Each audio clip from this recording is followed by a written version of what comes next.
வணக்கம் வெண்பெரி யூடியூப் நண்பர்களே, நம்ம சேனலை சப்ஸ்கிரைப் பண்ணாத நண்பர்கள் சப்ஸ்கிரைப் பண்ணிக்கங்க. கூடவே பெல் ஐக்கானை கிளிக் பண்ணி வச்சுங்க. அப்போ தான் நம்ம போடக்கூடிய வீடியோ உடனுக்குடனே வந்து சேரும். நீங்களும் நம்ம டெலிகிராம் சேனலில் ஜாயின் பண்ணல அப்படின்னா மஸ்ட்டாக ஜாயின் பண்ணிக்கங்க. ஃபஸ்ட் கமெண்ட்லையும் டிஸ்கிரிப்ஷன்லையும் பின் பண்ணி வைக்கிறோம். ஸோ இன்றைக்கி சூப்பர் 8 T20 வேர்ல்டு கப்போட சூப்பர் 8 மேட்ச் நம்பர் 5 இங்கிலாந்துக்கும் சவுத் ஆப்பிரிக்காவுக்கு இடையில நடக்குது. So Daren Sammy Saint Lucia அப்படிங்கிற கிரவுண்டில் ஃபஸ்ட்டு இந்த பிச்சோட ரிப்போர்ட் லாஸ்ட்டு மேட்ச் இங்கே ஒரு மேட்ச் நடந்தது, அதுக்கே கொடுத்துருந்தோம். அதை பார்த்துக்கணும். லாஸ்ட்டு மேட்ச் ஸ்கோர் வந்து இந்த ஸ்டேடியத்தை பொறுத்தவரைக்கும் ஓரளவு ஸ்கோர் வந்துடும் அப்படிங்கிறத சொல்லியிருந்தோம். லாஸ்ட்டு இந்தியா மேட்ச் கூட அப்படி தான் இருந்துச்சு. விக்கெட்ஸ் ஆனால் ப்ளைனாக இருந்துச்சு. நம்ம க்ளோஸ்அப்பில் பிச்சை பார்க்கல. இப்போ நம்ம அப்புறம் டெலிகிராமில் கூட கொடுத்துருந்தோம். மேக்ஸிமம் இந்தியா மேட்ச் இந்த மாதிரி தான் நடந்திருக்கு. இதுக்கு முன்னாடி ஒரு 1 மந்த்துக்கு முன்னாடி சொல்லியிருக்கோம். ஸோ இந்தியா மேட்ச்சுங்கிறத தாண்டி அது நம்மளுடைய லாஜிக்கு. பிச்சில் ஒயிட்னஸ் மட்டும் இருந்துச்சு. ஸோ சரியாக நம்ம பார்க்க முடியல. பட் பெருசாக ஸ்கோர் வந்துச்சு அப்படிங்கிற மாதிரி மேட்ச் அது கிடையாது. அப்படி போட்டால் நம்ம அந்த டீமை மேக் பண்ண முடியாது. நம்ம டெலிகிராமில் கொடுத்துருந்து ஹார்ட் ட்ராக்னு கொடுத்துருந்தோம். ஸோ அப்படி மேக் பண்ணால் நம்ம இனிஷியல் பேட்டர்ஸ் எடுத்துகிட்டு போவோம். அதை தான் நம்மளும் செஞ்சோம். அது தப்பாக போச்சு, பெரிய தவறாக இருந்துச்சு. ஸோ அந்த மாதிரி நேரங்களில் பெரிய அளவில் டீம்ஸ் அடி வாங்கும். என்ன காரணம் அப்படின்னு கேட்டிங்கன்னா, நம்ம பொதுவாக இந்தியாவில் இருக்கக்கூடிய பிளேயர்ஸ் எல்லாமே எடுத்துகிட்டு நம்ம டீம் போடுறதில்ல. நம்ம எப்படி யூஸ் பண்ணுறோம், இந்த பிளேயர்ஸ் வரும்போது என்னென்ன பிளேயர்ஸ் கட் ஆவாங்க அப்படின்னு சொல்லி அந்த மாதிரி நம்ம டீம் போடுறதுனால ரிஸ்கியாக நம்ம டீம்லேயே சில பிளேயர்ஸ் நம்ம கட் பண்ணுவோம். ஸோ ஸ்கோர் வரும் அப்படிங்கும்போது டாப் 4க்குள்ளே ஸ்கோர் நல்லா வந்துட்டால் பின்னாடி வர்றவங்க பெருசாக ட்ரீம் டீம் வர்ற அளவுக்கு என்ட்ரு ஆக மாட்டாங்க அப்படின்னு சொல்லி ஃபிட் பண்ணிட்டோம். அப்போது அந்த இடத்துல என்ன தவறாக போச்சு அப்படின்னா, அந்த பிச்சை கணிச்ச விதம் தவறு. ஸோ இது நடந்திருக்கு. இது நிறையா பேர்த்துக்கு உங்களுக்கு நடந்திருக்கலாம். நீங்கள் அதை நோட்டீஸ் பண்ணி போட்டிருக்கீங்களா? இல்லை இப்போ நம்ம வீடியோவை பார்த்து டீம் மேக் பண்ணுறவங்க இந்த மாதிரியான சின்ன சின்ன விஷயங்களை நோட் பண்ணியிருப்பீங்க அப்படின்னு சொல்லி நினைக்கிறேன். பிச்சோட கணிப்பு, ஸ்கோரிங் வருமா இல்லை விக்கெட்டுகள் போகுமா அப்படிங்கும்போது அது பெரிய டீமாக இருந்தாலும் சின்ன டீமாக இருந்தாலும் யாரை கட் பண்ணி யாரை உள்ளே வைக்கணும். ஸோ அந்த கிரெடிட் அமைப்புலையும் சரி, பர்சன்டேஜ் அமைப்புலையும் சரி. ஸோ இது நோட்டீஸ் பண்ணியிருப்பீங்க. இது பேசிக் லாஜிக். நிறைய பேர் இப்போது நம்ம கொடுக்குற கிரெடிட் லாஜிக்கை யூஸ் பண்ணும்போது இந்த சின்ன சின்ன விஷயங்கள் மிஸ் பண்ணுறதா சொல்லியிருந்தீங்க. ஸோ ஒருத்தர் எனக்கு பர்சனலாகவே ஒரு 2 பேர் சொல்லியிருந்தாங்க, ப்ரோ அந்த பழைய விஷயங்கள் நம்ம மிஸ் பண்ணுறோமா, ஸோ நான் அதை பார்க்கவே இல்லை அப்படிங்கிற மாதிரி சொல்லியிருந்தாங்க. எஸ், கண்டிப்பாக பார்க்கணும். இது எல்லாமே நீங்கள் ஆல்ரெடி மைண்டில் ஃபிக்ஸ் ஆகிருப்பீங்க. உங்களுக்கு அது வந்து புரிஞ்சிருக்கும் அப்படிங்கிறதுனால நம்ம அந்த சப்ஜெக்டை தொடலை. ஸோ அந்த விஷயம் இருக்குது. ஃபஸ்ட்டு ப்ரியாரிட்டி எப்போவுமே பிச்சை கணிச்சிட்டு தான் அதுக்கு தகுந்த மாதிரி நம்ம டீமை செட் பண்ண போகணும். கிரெடிட்டில் டீம் எடுக்கிறோம், ஓகே, அதெல்லாம் ஓகே. பட் எதை வச்சு டீம் கிரெடிட்டில் நாம் எடுக்கணும் அப்படின்னா, பிச்சோட கண்டிஷன் அப்படிங்கிறதையும் பார்த்துக்கணும். ரன்னு வர்றதுக்கு வாய்ப்பு இருக்கா, இல்லை விக்கெட் போக வாய்ப்பு இருக்கா, லோ ஸ்கோராக இருக்குமா ஹை ஸ்கோராக இருக்குமா அப்படிங்கிறது ஒரு டைப்பு. அது வந்து மிடில் வர்ற பேட்டர்ஸ் அடித்து கூட அது ஹை ஸ்கோராக மாறலாம். இனிஷியலாக யாருமே விக்கெட்டே விழுகாமல் ஸ்கோரே வராமல் போகிற மாதிரியான மேட்சஸ் எல்லாம் நம்ம பார்த்துருக்கோம். 150 140 அப்படிங்கிற ரேஞ்சுக்கு. பட் 2 விக்கெட் 3 விக்கெட் அது ரொம்ப டவுன் ட்ராக்காக இருக்கும். லக்னோ டைப் பிச், நம்ம லக்னோ பிச்செல்லாம் அந்த மாதிரி இருக்கும். ஒரு சில இப்போ கொஞ்சம் மாற்றிருக்காங்க, முதல்ல அந்த மாதிரி இருந்திருக்கும்.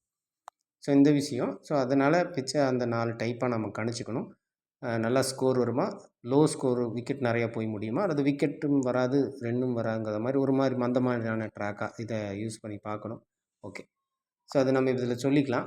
இப்போ அந்த இப்படி ரன் இருக்குது, இந்த மாதிரி ஸ்லாட் இருக்குது அப்படிங்கிறத தாண்டி இந்த டேரன் செமி பிச்சு நேச்சுரலாக எப்படி இருக்குது அப்படின்னு பார்த்தீங்கன்னா, நல்லா ஸ்கோர் வரக்கூடிய ட்ராக்காக இருக்குது.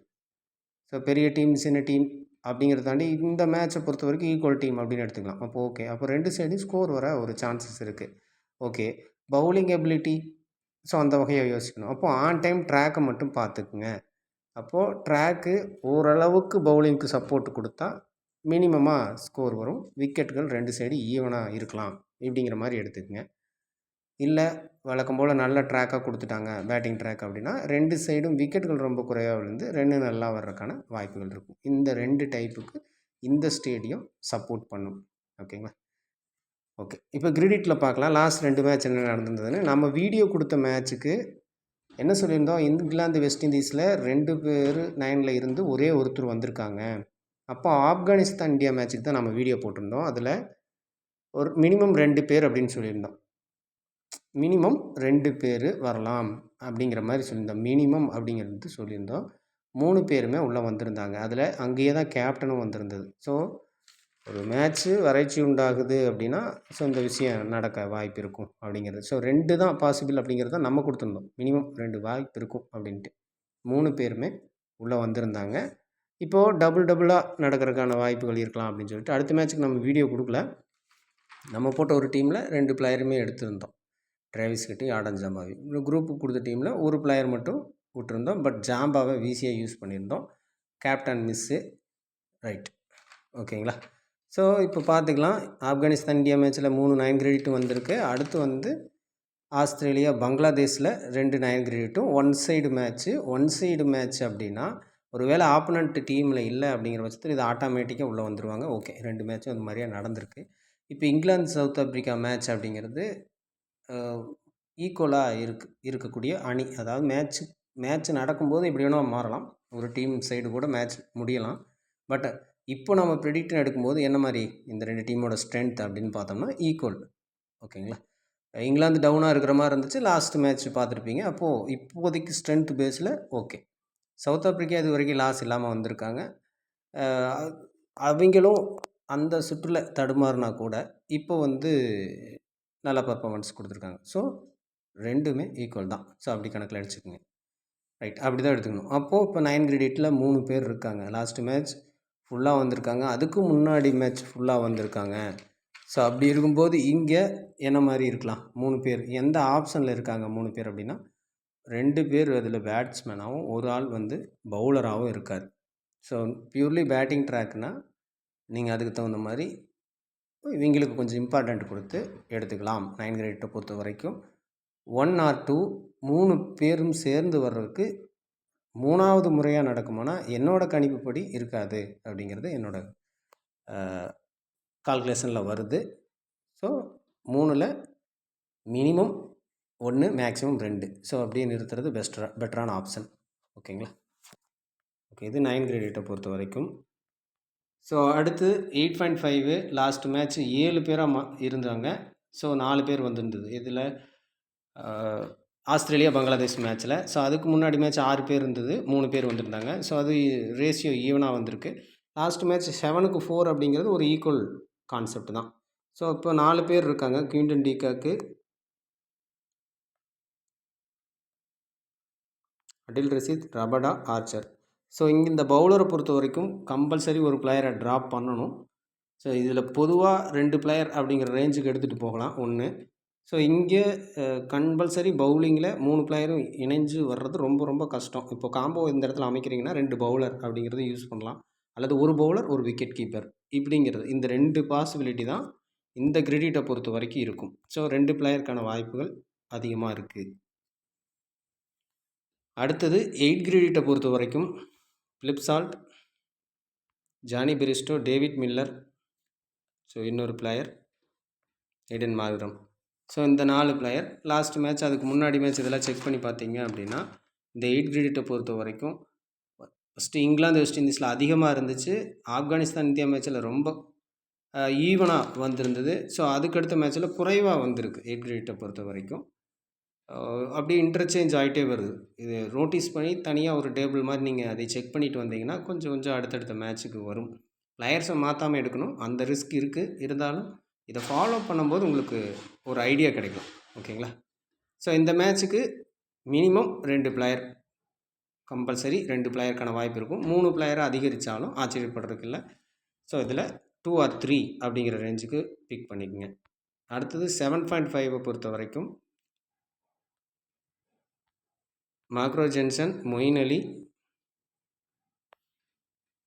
Keshav Maharaj, Mark Wood. So ஏதாவது சேஞ்சஸும் இருக்கலாம், பார்த்துக்குங்க. ஸோ 4 பிளேயர் இருக்காங்க 7.5 பொறுத்த வரைக்கும். 7.5ல் இந்த மேட்ச்சுக்கு குறைவான பிளேயர்ஸ் வர வாய்ப்பு இருக்கலாம். ஸோ ஒரு மேலே 2 டைமும் தொடர்ச்சியாக நடக்குமா அப்படிங்கிறது பார்க்கணும். But England west Indies match பார்த்தீங்கன்னா 5 பேர்த்துக்கு 4 பேர் அடுத்த மேட்ச்சில் குறைவாக தான் வரும். 3 பேர் இருக்காங்க. ஒரே ஒரு பிளேயர் எடுத்துக்கங்கன்னு சொல்லியிருந்தோம். பட் ஆன் டைமில் 2 பிளேயராக குறைஞ்சிருச்சு. அதில் ஒரு பிளேயர் மட்டும் வந்திருந்தாங்க 7.5 பொறுத்த வரைக்கும். ஸோ அந்த எஃபெக்ட் குறைஞ்சு தான் வந்தாங்க. அடுத்த மேட்ச் ஃபுல்லாக 7.5ல் 2 பிளேயருமே வந்திருக்காங்க. இந்த மேட்ச் கம்பல்சரி குறைஞ்சு தான் வரணும். ஸோ மினிமம் 1 அப்படிங்கிறது மேக்ஸிமம் பாசிபிலிட்டி.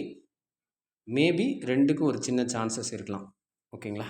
ஸோ அதே போல் தான் 7 கிரெடிட்டை இப்போ எடுத்துக்கலாம். 7 கிரெடிட்டை பொறுத்த வரைக்கும் அடிக்கடி சொல்லியிருக்கிறோம். இதில் மாற்றத்தை கொடுக்கக்கூடிய சில நேரங்களில் பெரிய அளவில் சேஞ்சஸ் பண்ணி விடுறது ட்ரீம் டீமை அப்படிங்கிறது இந்த கிரெடிட் தான் சொல்லியிருந்தோம். லாஸ்ட் மேட்ச் 3 பிளேயரில் 2 பிளேயர், அதுக்கு முன்னாடி மேட்ச்சில் 4 பிளேயர், ஒரு ஈவனான காம்போவில் வந்துகிட்டே இருக்குது 7 பொறுத்த வரைக்கும். ஸோ இந்த மேட்ச்சு லிவிங்ஸ்டோன், சாம் கரன், ஸோ மேட்ச்சு பிச்சு இதெல்லாம் மூவ் பண்ணிவிட்டு அப்போது அதை பொறுத்து இந்த இடத்துல ஃபிட் பண்ண பாருங்கள். இம்பேக்ட் பிளேயர்ஸாக இருக்க வாய்ப்பு இருக்குது மேட்ச்சில். ஓகே, மொத்தமாக 7 பிளேயர். ஓகேங்களா? ஸோ இந்த பிளேயர்ஸில் யார் எலிஜிபிள் பர்சன்ஸ் அப்படிங்கிறத கொஞ்சம் ரியலைஸ் பண்ண முடிஞ்சதுன்னா எடுத்துக்கலாம். Minimum 3 player. அது ரொம்ப பெரிய இம்பேக்ட் 2 டீமும் நெக் டு நெக் மோதுறாங்க அப்படிங்கும்போது 4 பிளேயராக இதிலிருந்து வரவும் ஒரு சான்சஸ் இருக்குது. ஓகேங்களா? ஸோ இதில் கம்பல்சரி ஒரு பிளேயர் இந்த பேட்டிங் கேட்டகரியில் எடுக்கணும். அது உங்களுக்கு பார்த்தாலே தெரிஞ்சிடும். 3 பிளேயர் அப்படிங்கிறது இருக்காங்க, பார்த்துங்க. இதில் இனிஷியலாக வரக்கூடியது ரிஷா ஹெண்ட்ரிக்ஸ். வாய்ப்புகள் கிடைச்சா கண்டிப்பாக பெர்ஃபார்மன்ஸ் கொடுக்கக்கூடிய பிளேயர்ஸாக ஹரி புரூக்கும் ஸ்டப்ஸும் இருக்காங்க. ரீசெண்ட் மேட்சஸில் அப்படி தான் இருக்காங்க. இவங்க நிறைய நேரம் ட்ரீம் டீம் என்ட்ரு ஆகிறதில்ல. அப்போது அவங்களுக்கு வாய்ப்பே இல்லாத மேட்சஸாக அது அமையும் ஹரி புரூக் ஸ்டப்ஸை பொறுத்த வரைக்கும். பட் வாய்ப்பு கிடைக்கும்போது அவங்க ட்ரீம் டீம் என்ட்ரு ஆகிற அளவுக்கு கம்பல்சரி பர்ஃபார்மன்ஸ் கொடுக்குறாங்க. ஸோ இது நெக் டு நெக் மேட்ச் அப்படிங்கிற மாதிரி இருந்துச்சு, ஓரளவுக்கு விக்கெட்டுகளும் போகும் அப்படின்னா இந்த 2 பேர்த்தில் யாராவது ஒருத்தர் இம்பேக்ட் பண்ண வாய்ப்பு இருக்குது. ஸோ இது இந்த 2 பேர்த்துக்கு உண்டான நிலைமை. சரி, ஓகே. அடுத்தது பவுலிங் கேட்டகரியை பொறுத்த வரைக்கும் இந்த 4 பேர் இதில் உங்களுக்கு இப்போதைக்கு பர்ஃபார்மன்ஸ் கொடுத்துட்ருக்கிறது சம்சி மட்டும்தான். ஓகேங்களா? மற்றபடி இவங்க 3 பேர்த்துக்கும் பெருசாக வாய்ப்புகள் லிவிங்ஸ்டோன், சாம் கரன், டாப்லி அவங்க கிடைக்கல. டாப்லியோட வீக்னஸ் இனிஷியலாக நல்ல ஸ்விங் கிடைச்சா மட்டும் டாப்லினால் விக்கெட் எடுக்க முடியும்.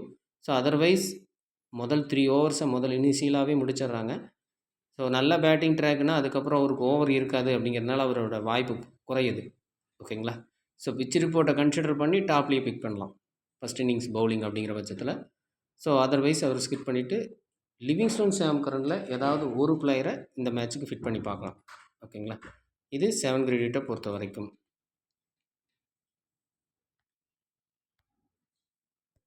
ஸோ அடுத்தது அவ்வளோதான். 6.5ல் அப்படிங்கிறது இந்த மேட்ச்சுக்கான பிளேயர்ஸே இல்லை. ஓகே, இப்போ டாப் கேப்டன், டாப் விசி இருக்கிற கேட்டகரிஸ் பார்த்துக்கலாம். ஸோ விக்கெட் கீப்பிங்கில் தான் டாப் கேப்டனும் டாப் விசியும் இருக்குது. Quinton de Kock top captain, Jos Buttler top VC. So இந்த 2 பிளேயர்ஸ் விக்கெட் கீப்பிங்கில் கேப்டன் அப்படின்னா இந்த மேட்ச்சு 2 வரும் அப்படிங்கிறது தான் எல்லாத்துடைய கெஸ்ஸாகவும் இருக்குது. ஓகே, ஸோ இப்படி இருக்கும்போது என்ன மாதிரியெல்லாம் பாசிபிலிட்டி இருக்கும் அப்படின்னு யோசித்தா விக்கெட் கீப்பிங்கே திரும்ப கேப்டன் வரலாம். ஃபஸ்ட்டு ப்ரியாரிட்டி அதுதான். பேட்டிங் பேஸ் கிரவுண்ட் அப்படின்னா இந்த 2 பிளேயர் இருக்கக்கூடிய கேட்டகரியில் இருக்கிற மற்ற பிளேயரையும் சூஸ் பண்ணி பார்க்கலாம். Klaasen, salt. ஓகே, ஸோ இது மிஸ் ஆகுது அப்படின்னா ஆல்ரவுண்டர் கேட்டகரியில் கேப்டன் வரவும் ஒரு சான்சஸ் இருக்குது. இது பேசிக்காக நம்ம பார்க்கக்கூடியது. வேறு எந்த வகையில் உங்களுக்கு மூவ் ஆகும் அப்படின்னா இந்த பேசிக் நார்மலாக நம்ம பார்க்கக்கூடியது. இதில் எலிஜிபிள் பர்சன்ஸை மட்டும் செலக்ட் பண்ணிக்கலாம். ஸோ இந்த இடத்துல பேட்டிங் ட்ராக் அப்படிங்கும்போது இந்த பிளேயர், ஸோ அதுக்கப்புறம் இது நல்ல பேட்டிங் ட்ராக்னா ஸோ இப்படி இவங்களை யூஸ் பண்ணி பார்க்கலாம். ஓகே, இதுவே இதுக்கு இல்லை பவுலிங் பேஸில் கிரவுண்டு மாற வாய்ப்பு இருக்குது அப்படிங்கும்போது நீங்கள் ஆட்டோமேட்டிக்காக எங்கே கேப்டன் போகலாம் அப்படின்னா ஆல்ரவுண்டர் கேட்டகரியில் பவுலிங் வாய்ப்பு முழுமையாக இருக்கக்கூடிய இடத்துக்கு போகலாம். ஓகேங்களா? இது எல்லாமே இப்போ இருக்கிற பர்சன்டேஜ் ப்ளஸ் இப்போ இருக்கிற பிளேயர்ஸை வச்சு நம்ம ப்ரெடிக்ட் பண்ணுறது. ஆன் டைமில் சேஞ்சஸ் ஆகும்போது சில விஷயங்கள் மாற வாய்ப்பு இருக்கும். மெயினாக இந்த மேட்ச் பொறுத்த வரைக்கும் மச் மோர் டிஃபிகல்ட்டாக இருக்க வாய்ப்பு இருக்குது. ஓகேங்களா? கேப்டன் பாசிபிலிட்டி நம்ம டேபிள்ஸ் யூஸ் பண்ணுற இடத்துல கூட கொஞ்சம் அதிகமான கேப்டன் பாசிபிலிட்டி அப்படிங்கிறது வரும். பட் ஆன் டைமில் சேஞ்சஸ் வந்துருச்சு அப்படின்னா கொஞ்சம் கிளாரிட்டி கிடைக்கும். அப்போ கொஞ்சம் ஸ்டிப் பண்ணிக்கங்க, இந்தந்த பிளேயர்ஸுக்கு தான் வாய்ப்பு இருக்கும் அப்படிங்கிற மாதிரி. ஓகே ஃப்ரெண்ட்ஸ், இல்லை பவுலிங்கில் நீங்கள் கேப்டன்சி ஆப்ஷன்ஸ் போகிறீங்க அப்படிங்கிற மாதிரி இருந்தால் 9ல் மேபி இன்றைக்கி ஒரு பிளேயர் தான் இன் ஆகிறாங்க அப்படின்னா அந்த 3 பிளேயரில் ரொம்ப ரிஸ்கியான விஷயந்தான். பட் ஒரு பிளேயர் தான் இன் ஆகிறாங்க அப்படின்னா அந்த பிளேயர்ஸ் போன மேட்ச்சும் அதுதான் வந்திருந்தது. 3 பேர் வந்து கேப்டன் விசி அப்படிங்கிற இடத்துல வந்திருந்தாங்க. ஸோ இங்கே ஒரு விசி ரேஞ்சுக்கு அந்த பிளேயர்ஸை ட்ரை பண்ணி பார்க்கலாம் இந்த மேட்சை பொறுத்த வரைக்கும். ஸோ இம்பேக்ட் தரக்கூடிய கிரெடிட் 7 கிரெடிட். ஸோ ரொம்ப காம்ப்ளிகேட்டடான இடம் இன்றைக்கி 9 கிரெடிட்டு.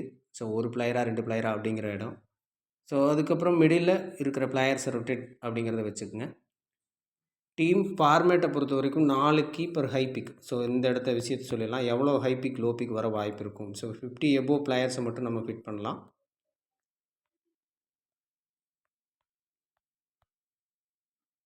ஓகே, 11 பிளேயர் 50 எபோவில் இருக்காங்க. அதில் ரொம்ப காம்ப்ளிகேட்டடான மேட்ச் தான். ஸோ 4 விக்கெட் கீப்பர் அப்படிங்கிற மாதிரி அமைஞ்சிருக்கு.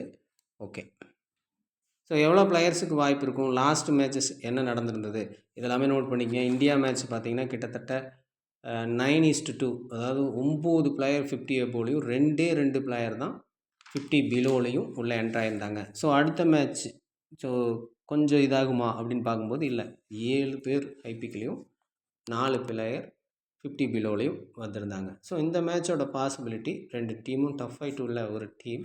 ஸோ இந்த இடத்துல என்ன நடக்க வாய்ப்பு இருக்குன்னா 6 பிளேயர் 50 எபோலையும் 5 பிளேயர் 50 பிலோலையும் அல்லது 5 பிளேயர் 50 எபோலையும் 6 பிளேயர் 50 பிலோ. ஸோ இந்த அமைப்புக்குள்ளே வர வாய்ப்பு இருக்கும். ஸோ இதே பிளேயர் ப்ளே பண்ணும் பட்சத்தில் கிரெடிட் லிமிட் என்ன இருக்கலாம்னா 85 to 87 இந்த ரேஞ்சில் ட்ரீம் டீம் அமைய சான்சஸ் இருக்கும். இதெல்லாம் அடிஷ்னல் இன்ஃபர்மேஷன், இதை சொல்லியிருக்கோம். இதை எல்லாமே ஒரு விளக்கப்படமாக ஒரு வீடியோவாக மேக் பண்ணலாம். ஸோ இன்றைக்கி அதை ட்ரை பண்ணலான்னு தான் நான் ஒர்க் பண்ணேன். பட் அது கம்ஃபர்ட்டாக இல்லை. உங்களுக்கு அந்த பிக்சரை வியூ பண்ணால் கூட தெளிவாக தெரியாது, திரும்ப நான் பேசுகிறது மட்டும் அப்படிங்கிற மாதிரி தான் இருக்கும். ஸோ அது கொஞ்சம் ரெடி பண்ணிவிட்டு அந்த டைப் வீடியோ எனக்கு கொஞ்சம் ஒர்க்கு அதில் ஜாஸ்தியாக இருக்குது. அது கொடுக்கும்போது தெளிவாக புரியும். ஒருவேளை உங்களுக்கு பிளேயரே அதில் கிளிக் ஆக சான்சஸ் இருக்கலாம். ஓகேங்களா, அதை நான் ரெடி பண்ணுறேன். நம்ம குரூப்லேயே இதெல்லாம் வச்சுட்ருக்கோம். ஸோ அதெல்லாம் ஸ்டாப் பண்ணணும் அப்படிங்கிற இதுவும் இருக்குது. பார்க்கலாம். ஸோ அது எப்படி ஸ்டாப் பண்ணி நிறுத்துகிறோம், ஸோ வீடியோ எப்படி கன்வெர்ட் பண்ணுறோம் அப்படிங்கிறதெல்லாமே உங்களுடைய ஆதரவு மூலியமாக தான் இருக்குது. ஸோ வீடியோ மட்டும் பார்த்துக்கிட்டு மற்ற விஷயங்களை நம்ம பண்ணலாம் அப்படிங்கிற ஒரு ஐடியா இருக்குது. பார்க்கலாம் எதிர்காலத்தில். ஓகே ஃப்ரெண்ட்ஸ், மீண்டும் அடுத்த வீடியோவில் சந்திப்போம். நாளைக்கு மேட்ச் ஈவினிங் மேட்ச் வீடியோ மட்டும் தான் நீ போட முடியும். ஸோ இது மார்னிங் மேட்ச் வீடியோ மட்டும் வராது.